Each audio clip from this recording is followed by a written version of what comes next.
नमस्कार. Microsoft word हे नाव तर आपल्या सगळ्यांच्या ओळखीचं आहे, बरोबर? पण ते उघडलं की समोर दिसणारे ते सगळे बटन्स, बापरे, बघूनच गोंधळ उडतो, नाही का? पण थांबा, काळजी नसावी, कारण आज आपण वर्डच्या या क्लिष्ट दिसणाऱ्या जगात एक सोपी आणि एकदम मजेशीर सफर करणार आहोत. चला तर मग सुरू करूया. अगदी बरोबर. पहिल्यांदा वर्ड उघडल्यावर हे बटन्स आणि मेन्यूचं जाळं बघून असं वाटणं खूप स्वाभाविक आहे की हे सगळं किती अवघड आहे. पण विश्वास ठेवा, ते फक्त दिसतंय तसं. खरं तर अजिबात क्लिष्ट नाहीये. आणि म्हणूनच आपण मिळून या प्रत्येक भागाला एकदम सोप्या पद्धतीने समजून घेणार आहोत. विचार करा, ही एक छोटीशी टूर आहे जी पूर्ण झाल्यावर वर्ड वापरण्याचा आत्मविश्वास नक्कीच वाढेल. मग तयार आहात? चला आपल्या स्क्रीनच्या अगदी वरपासून सुरुवात करूया. बरं, तर सर्वात आधी आपलं लक्ष जातं ते विंडोच्या एकदम वरच्या पट्टीवर.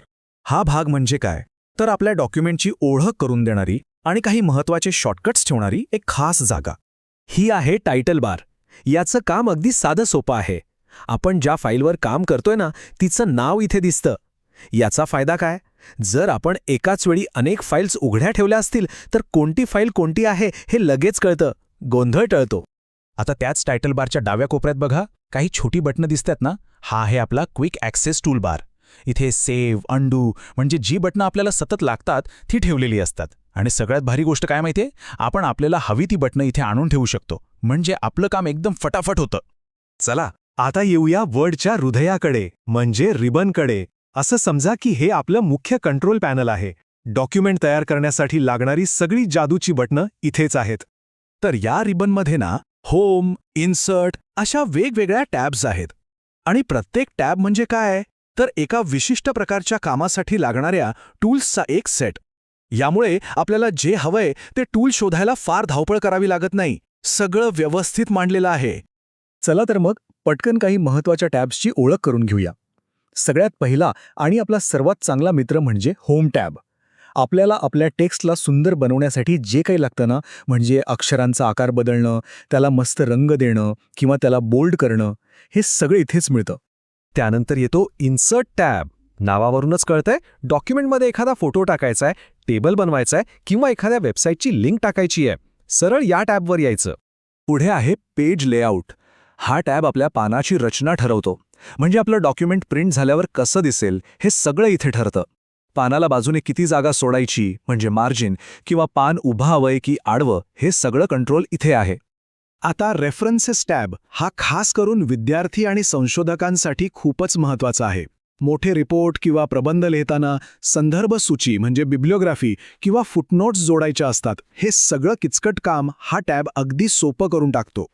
मेलिंग्स टॅब एका खास कामासाठी आहे. समजा एकाच वेळी 100 लोकांना त्यांची वेगवेगळी नावं घालून पत्र पाठवायची आहेत. हे काम मेल मर्ज नावाच्या फीचरमुळे अगदी सोपं होतं आणि त्यासाठी लागणारी सगळी टूल्स इथे मिळतात. आता बघा, रिव्ह्यू टॅब हा तर टीमवर्कसाठीच बनवला आहे. इथे आपण स्पेलिंग आणि व्याकरणाच्या चुका तपासू शकतो. पण त्याहीपेक्षा महत्त्वाचं म्हणजे डॉक्युमेंटमध्ये आपल्या सूचना म्हणजे कमेंट्स टाकू शकतो किंवा आपल्या सहकार्याने नेमके काय बदल केले आहेत हेही पाहू शकतो. आणि रिबनमधला शेवटचा महत्त्वाचा टॅब म्हणजे व्ह्यू. नावाप्रमाणेच यातून आपण आपलं डॉक्युमेंट स्क्रीनवर कसं दिसेल हे बदलू शकतो. म्हणजे झूम करून बारीक अक्षरं वाचू शकतो किंवा रीड मोड वापरून एखाद्या पुस्तकासारखं आरामात वाचू शकतो. चला आता या सगळ्या बटनांवरून आपलं लक्ष मुख्य कामाच्या जागेवर आणूया, म्हणजे जिथे आपली खरी कलाकृती घडते आणि स्क्रीनच्या तळाशी असलेल्या माहितीपट्टीवर जी आपल्याला सतत अपडेट्स देत राहते. हा जो पांढरा रिकामा भाग दिसतोय ना, हा आहे आपला कॅनव्हास. इथेच आपण आपलं सगळं लेखन करतो, चित्र टाकतो आणि आपलं डॉक्युमेंट तयार करतो. ही आहे आपली मुख्य कामाची जागा. आणि आता स्क्रीनच्या अगदी खाली बघा, ही पट्टी म्हणजे स्टेटस बार. हा आपल्या डॉक्युमेंटचा डॅशबोर्ड आहे.